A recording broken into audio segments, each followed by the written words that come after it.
Scott, and I am the current mayor of Carlisle Borough. All right. Um, what brought your parents to Carlisle? My mom divorced my dad back in the late 70s, and we moved here because she had a sister that had raised her family here, had been here since the 1950s. So she wanted to go where family was, so we came up here. I was 8. All right. How was it growing up in Carlisle? I enjoyed it. I had diverse groups of friends. Never had any issues or problems. Just a normal, typical childhood. What schools did you attend in Carlisle? I went to Stevens Elementary School, which is currently the community center. And then I went to Wilson Middle School for 6th, 7th, and 8th grade. And then the high school, 9, 10, 11, 12, Carlisle High. Do you think Carlisle has changed since you were growing up? I think so. I've been back to the high school a couple times over the years, and everything seems more closed off now. There's security. It wasn't as open as it was when I was going to school, and I know why. It's a shame that society's got that way, but we could come and go as we pleased. It wasn't a big deal, and there weren't the threats of violence that you see nowadays, which is very sad and unfortunate. Do you have any ideas of how we could potentially remedy the closed offness? Well, unfortunately, we live in a more, not dangerous society, but it just seems that there's more folks that want to do our kids harm, and so we have to protect our children. But I think there's a balance, and I think the Carlisle School District, not being political here, but I do think they do a good job of balancing it. The schools don't feel like prisons at all, but there's all, someone you have to go into the office and sign in and sign out, and they ask you where you're going, you get escorted, and I understand that we need that now. Would you say that closed offness extends to the rest of the community, or? Well, it's there's always this thing about being from Carlisle and what does that really mean. I was not born here, but I think if you live here for more than 20 years, you technically get to say you're from here. And I've talked to folks that have moved here and stayed here, especially when they were assigned at Thor College, and it does take some time to get acclimated and people know you and trust you. So that's just a local thing. That's all. There has been a huge increase of outsiders coming into Carlisle. Do you think that has affected the almost temperament of the town? I think that in my case, I think it's actually worked to an advantage that we have more open-minded, progressive people that now live here. Because when I ran for office back in 2001, Carlisle was 2-to-1 Republican registration, if you can believe it. And then as of 2009, it's the exact opposite now, which gives me hope for the future. What do you think has improved since you grew up? Well, definitely the quality of life has improved. We have much more diverse offerings, especially in our restaurants that we have here. We've always had diverse groups of people living here thanks to the Carlisle Barracks U.S. Army War College. But now we've got the sons and daughters of those people opening and running businesses and giving back to the community. And I'm just amazed every day at what I see that this community is capable of. Do you think anything has gotten worse? Well, I think that as far as relations with the police are concerned, I think that took a step back. And only because we have more and more officers that we've been hiring recently that aren't from the community, they come from other places. And so it's hard for the police to get to know the people as well as they did before. My uncle was a police officer. He was one of the first African American officers to serve the Carlisle Police Department. And he knew all the kids. He knew their families. And so if you got in trouble, he'd just pick you up and take you to your parents' house and let them deal with you, which was a lot worse than anything he could ever do. So other than that, I think that we're on the right track. I really do. Do you think that it would be a more positive experience if we did get more police officers from the town and who had grown up in the town? Or at least from the region, yeah. But unfortunately, it's hard to do that because law enforcement's not a sexy career anymore, and it's hard to recruit, it really is. And so that's why we end up going other places to find police officers. Do you have any plans to up the involvement of the townies in the police business? Well, we do that now. We have a lot of good programs that I've started since I became mayor. We do a ride along. Anybody that lives in the borough can ride along with an officer when they're out on patrol for as long as they want. You have to sign a few waivers and that's it. And that's helped a lot. Thinking about bringing back the Police Athletic League, which is very popular back in the 70s, where you have like police officers coaching sports, which is a great equalizer for all things. And do you think that would really help with the relationship between police officers and the townspeople in general? I think so. I think so. The more and more you see your officers out there, you know that they're people just like you. They have a family that wants to see them come home safe as well. So I'm positive that would do great things. Moving on, did you have any opinion on Dickinson College when you were a kid? I thought that you guys were a bunch of geniuses and I wanted to be like you. So that's the way it was always presented to me growing up in Carlisle. Oh, these kids are so smart, you know, they're all geniuses, they're all going to change the world.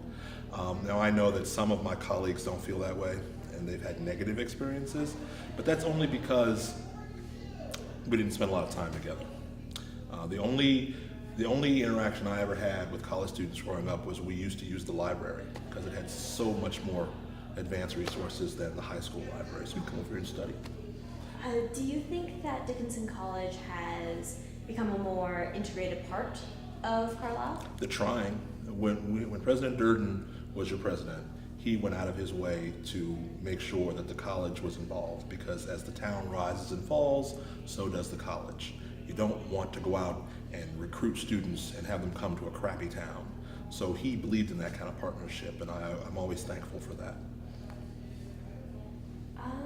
Is there anything that you miss that was here while you were growing up that isn't here anymore?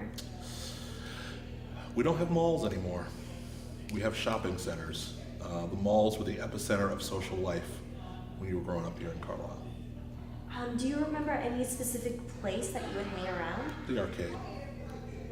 I'm wondering, I mean, this might have been before your time a little bit, but I know in some of the interviews we've done, people always mention the sort of downtown. Mm-hmm. And I think, I may be wrong, but I think that's kind of been reinvigorated lately. So I'm wondering, is that a trade-off, downtown versus malls or shopping centers? Or? Only when you're talking about retail. We used to have a lot more retail downtown. Now it's about 3/4 restaurants and maybe 1/4 retail. And what folks finally remember is the sidewalk sales in August. When all the merchants would come out and put out their stuff at discount prices. We used to have a grocery store downtown. So you could take care of a lot of your needs by just walking a couple blocks. Now you have to go out, you know, a little further to a mall or to a shopping center. And I think folks miss that. Do you remember anything that you did for fun when you were a child? Oh my goodness, we had lots of fun. We used to cruise, go around 2 blocks downtown. That was fun. In somebody's souped up car. That was always a good time. Going up to the platform, which is now the Hawk Watch up on the mountain. Kids would go up there. And of course there was the arcade. And we really, really lived for our sports, for football and basketball. And having hotchie dogs and milkshakes at the Hamilton after all the basketball games. Those are fun memories. Do you remember any major events that happened in Carlisle while you were growing up? For example, my partner and I were researching the history, and apparently Martin Luther King Jr. actually came to town to give a speech. I wasn't there for that. Not that old.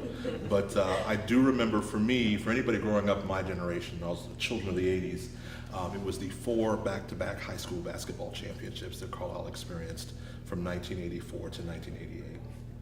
We literally ran the entire Quad A Pennsylvania athletic division in basketball for men's, boys basketball.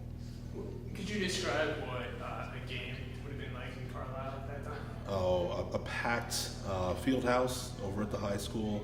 I just remember it being very hot. A lot of people in there just sweating, and just the whole community, everybody. The whole community came together, as communities tend to bond over high school sports. If you've seen Friday Night Lights, that was us, but it was basketball. Do you feel as though the community was stronger back then than it is today? I don't know if it was stronger, but we definitely had a focus and a purpose. Everybody supported those guys. Everybody knew those guys' names. Even the bench warmers, we knew their names too. And they've all become legends, and now some of their children play now for the high school. We just had a big loss last night. Lost to Harrisburg in a buzzer beater. So, but yeah, that's and I know that about 4 years ago they actually honored that original team. A lot of my classmates came back. We're all in our 40s now, and the uniforms don't fit anymore. But it was a nice experience. Kind of the passing of the torch. One of the things that I've noticed that I find odd, not being from Carlisle, is sort of the number of reunions that happen between Carlisle high school classes. And I'm wondering, is that something that your generation also has, or is that more of a little bit older? No, we do it too. I have a good friend of mine that the joke is there's a high school reunion from Carlisle every year, different class, but Or every month. yeah, or every month. Yeah, I'm the class of '88, and before me and after me, it's just a very tight-knit group of kids because a lot of us went through elementary school and middle school together, and it formed those bonds that I guess you don't have in other places. But yeah, we do like our high school reunions. Is there anything you hope that will change in Carlisle in the future? Well, as from a political perspective, or from a community perspective, I'd like to see more retail. Our town, our region, not just the borough, but the region can handle more retail than we do have. And also like to see more folks get involved in the community, serving on different volunteer boards, because there's like a group of people that's the same people, and I want new, fresh voices. And I like events like this too. If you could change anything about Carlisle and have no repercussions for changing it, what would you change? I would make it so you couldn't come through Carlisle if you're trying to cut through to 81. And we'd have cobblestone streets and outdoor cafes. It'd be like Busch Gardens. No, I would love to be able to do something like that. Or create a ramp over the borough so you don't have to come through Carlisle in case there's an accident on 81. Do you think that with the highway cutting through Carlisle, there's been a tense atmosphere in Carlisle because of it? Well, not tense, but we do everything we can to keep the tractor trailers out. There's signage, but GPS tells you it's quicker to make that shortcut. So, but you know, we live with it because they're state-owned roads. There's really nothing we can do about it.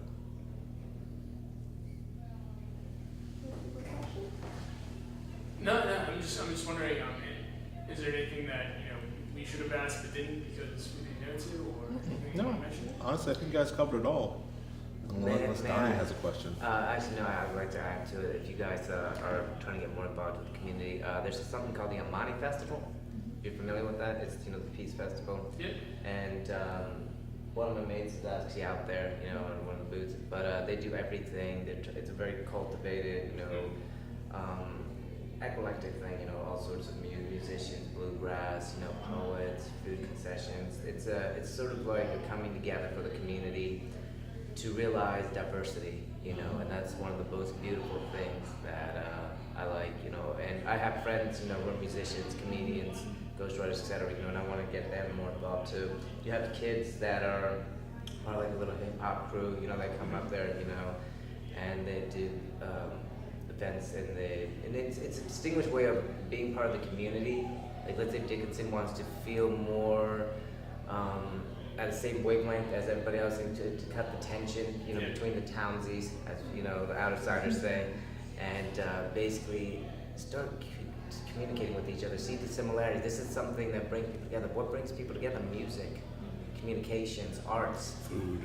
Food is the ultimate, But definitely look into that. The only thing, I don't know if that occurs after you guys are gone, because you guys graduate in May, right? Yeah. Okay.